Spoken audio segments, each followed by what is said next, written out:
Robert Citron, bonjour.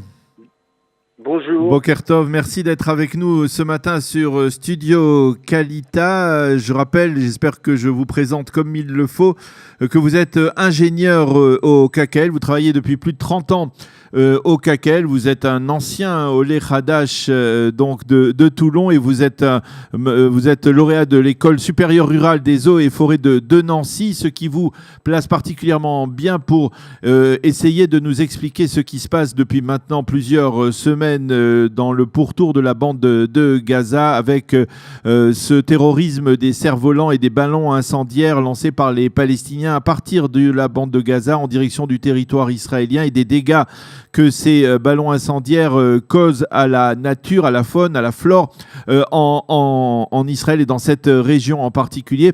Alors, je crois que vous étiez pas plus tard qu'encore hier soir, vous étiez sur place.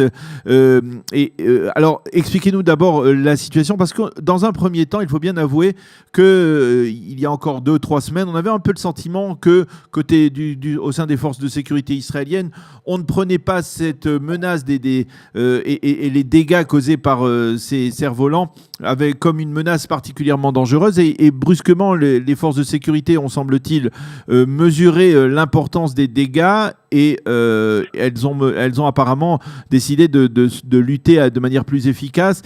Que se passe-t-il sur le terrain ? Combien de dunams, combien d'hectares ont été détruits au cours des dernières semaines ? Bon, ces incendies ont commencé il y a à peu près 2 mois. Maintenant, on compte un ordre de grandeur de 500 incendies tout autour de la bande de Gaza. Et ces incendies ont détruit 5500 dunams, c'est-à-dire 550 hectares de forêt, sans compter les hectares de réserves naturelles dont j'ai pas les chiffres, et sans compter les hectares de blé et de culture qui ont brûlé dans les mêmes conditions. Ça veut dire uniquement les forêts, on parle de 550 hectares, ça veut dire que on peut parler de plus d'1 millier d'hectares qui ont été détruits depuis cette période dans ce pourtour de la bande de Gaza. La première question que je voudrais vous poser, c'est comment mesurer l'impact des dégâts causés par ces incendies au niveau environnemental, au niveau de l'écologie, de la région. Quels sont les dégâts concrets causés par ces incendies ? Écoutez, après les incendies, en général, la nature se régénère assez rapidement. C'est ce qu'on a observé après les grands incendies du Mont Carmel en 2010. Oui. Et donc, de ce côté-là, on se fait pas trop de soucis. Ce qui nous fait surtout de la peine, c'est de voir des arbres qui avaient déjà 60 ans, qui sont partis en fumée, et qu'il va falloir remplacer, et qui sont irremplaçables, parce que on vivra pas en 60 ans encore pour les revoir, si vous me comprenez. Oui, bien entendu. On va mettre prochainement, on va prendre des mesures pour la régénération de toutes ces forêts, en profitant de l'expérience passée, bien sûr, en cloisonnant les parcelles avec des routes, avec des systèmes de pare-feu qui rendront les forêts moins sensibles au feu. Et j'espère il faut savoir que ces régions sont très utilisées par le tourisme, surtout le tourisme israélien. Il y a des centaines de milliers de touristes israéliens qui viennent chaque hiver voir ces forêts à cause de la floraison des anémones qui dessinent des tapis rouges dans le paysage. Oui. On a tracé des kilomètres de pistes cyclables. Énormément de personnes viennent faire du vélo dans ces forêts. Et donc, alors, il va nous falloir les réhabiliter. Est-ce qu'il y a un moyen, on va dire, de se protéger de ces incendies ? Est-ce que, par exemple, au sein du KKL, qui a une expérience en matière de reboisement, de forêt, est-ce qu'il y a un moyen d'éviter que, par exemple, le feu ne se propage dans ces champs et dans ces forêts ? Non, jusqu'à présent, on n'a pas trouvé, non, on n'a pas trouvé de végétation qui en été ne soit pas inflammable. Hein. C'est le même cas dans tout le pourtour de la mer Méditerranée. Mais ce qu'on peut faire, c'est de limiter les dégâts. En tout état de cause, notre système est basé sur la détection rapide, puisque tout le territoire est parsemé par des tours de guet. Et donc, Oui. dès qu'une fumée prend de l'ampleur, elle est signalée. Il y a des équipes qui sont sur place et qui interviennent. Et on est effectivement aidé énormément par le service des pompiers nationaux. Hier, pour donner que cet exemple, hier dans la forêt de Berry, autour de la tour de guet de Berry, il y avait une douzaine de camions-citernes, une douzaine, tant du KNKMET, du KKL, que du service des pompiers. Vous travaillez en coordination avec les pompiers israéliens, bien entendu. Bien entendu.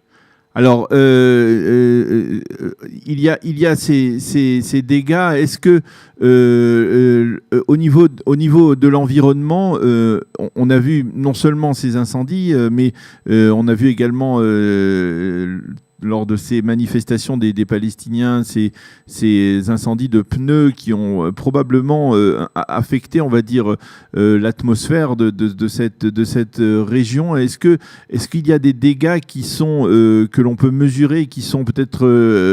est-ce qu'il y a des dégâts irréversibles à ce niveau-là? Non, les pneus et ce genre de fumée, c'est quelque chose de négligeable. Hein. C'est négligeable. D'ailleurs, moi qui habite Beersheba, et quand je pars un matin d'hiver tôt au travail, je peux voir aux alentours de Beersheba, l'air est à peu près pur, mais le long de la côte, c'est-à-dire de Gaza, Ashkelon, etc., on voit le smog. Donc, cette pollution est créée surtout par les activités humaines, pas spécialement par les incendies. Ce qu'on peut dire, c'est que les gens qui habitent dans le pourtour de la bande de Gaza sont actuellement affectés par les odeurs d'incendie que les vents apportent constamment. Hein. J'étais hier soir au kibbutz Be'eri. Et je pouvais sentir la fumée des incendies. Je voudrais expliquez-nous, pour nous qui vivons en pleine ville, est-ce que les vents sont toujours dans le même sens? Non. Parce qu'on a l'impression que c'est presque systématique. À une partie de la journée, en après-midi, les vents vont de l'ouest vers l'est et donc portent favorablement pour les Palestiniens, on va dire défavorablement pour nous, ces cerfs-volants incendiaires. Oui, sauf quand il y a un régime de sirocco et que ce sont les vents du désert qui viennent de l'est vers l'ouest. Et alors, dans ces cas-là, on a eu beaucoup moins, on n'a pas eu d'incendie du tout. Non, mais de façon générale, pendant l'été, on a, l'après-midi, la brise de mer, parce que la terre est plus chaude que la mer, et donc les vents viennent vers la terre. Et le matin, de bonne heure, on a l'inverse, c'est-à-dire la brise de terre qui amène l'air plus frais de la terre vers la mer. Donc, ce régime de vent est connu de partout. Et c'est aussi le cas dans notre région. Je vous ai posé une question. Je sais que vous n'êtes pas ni un homme politique, ni un responsable sécuritaire, mais tout de même, vous êtes sur le terrain. Vous avez l'impression qu'il y a un changement d'approche de la part des autorités israéliennes concernant cette menace représentée par ces incendies répétés et cette nouvelle technique des Palestiniens de cerfs-volants incendiaires. Est-ce qu'aujourd'hui, on la considère avec plus de gravité qu'il y a 2 ou 3 semaines ou 2 ou 3 mois même? Je peux pas vous répondre. Je sais qu'il y a seulement une dizaine de jours, cette menace est considérée comme secondaire, comme n'étant pas stratégique, et l'esprit de l'armée était occupé beaucoup plus au nord. Et donc, on n'a pas eu de soutien, de la part des pouvoirs publics. Et aujourd'hui, vous avez l'impression que ça va changer ? Pour l'instant, non. Pour l'instant, non. Pour l'instant, non. C'est l'occasion, Robert Citron, de parler aussi peut-être justement de ce reboisement de ces zones d'abord et même dans cette région. Le KKL est particulièrement actif aussi dans le reboisement de forêts ou dans la plantation de forêts, également dans le Negev aujourd'hui encore. Oui, effectivement. Alors, c'est très simple pour les forêts qui ont brûlé. La plupart étaient des forêts d'eucalyptus et l'eucalyptus a un avantage, c'est qu'après être brûlé et après être coupé, il se régénère de sa souche. Donc une partie des forêts vont être régénérées de cette façon, une partie vont être converties parce que il y a des parcelles qui sont pratiquement vides. Et c'est un des problèmes de cette région, puisque étant vide, il y a beaucoup d'herbes qui poussent. Et ces herbes, pendant l'été, sèchent et conduisent le feu assez rapidement. Donc, on va certainement faire un effort pour diminuer cette tendance. En ce qui concerne les parcelles de pins, les pins qui ont brûlé sont morts, mais les pins ont l'avantage de se régénérer par les graines après incendie. Et même avant, bien que la région soit sèche, et que cette régénération naturelle soit assez sporadique, j'ai trouvé des endroits dans ces forêts où le pin de Jérusalem, le pin d'Alep, si vous voulez, se régénère très facilement.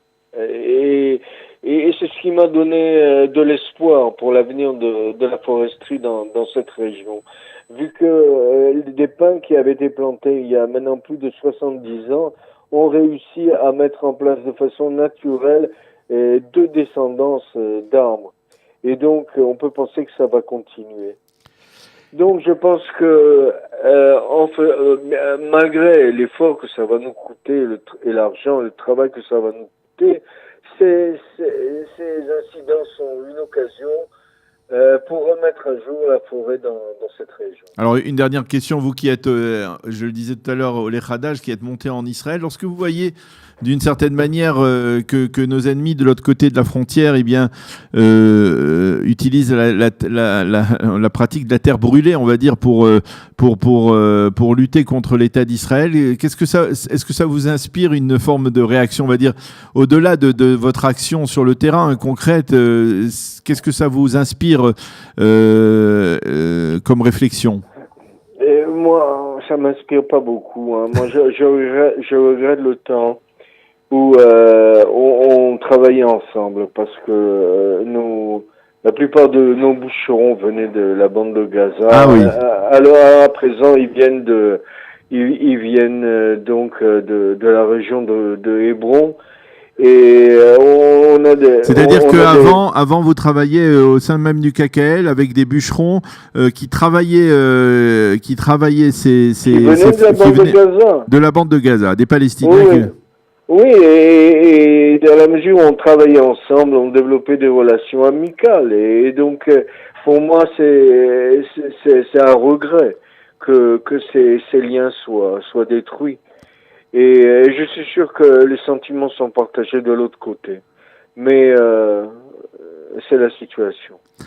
Merci beaucoup, Robert Citron. Je rappelle Citron.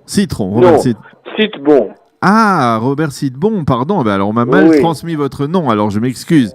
Robert et je précise que je suis originaire de Tunisie. Ah oui, avec un nom comme celui-là. Citbon, ça veut dire bûcheron. Ah oui, eh bien d'accord.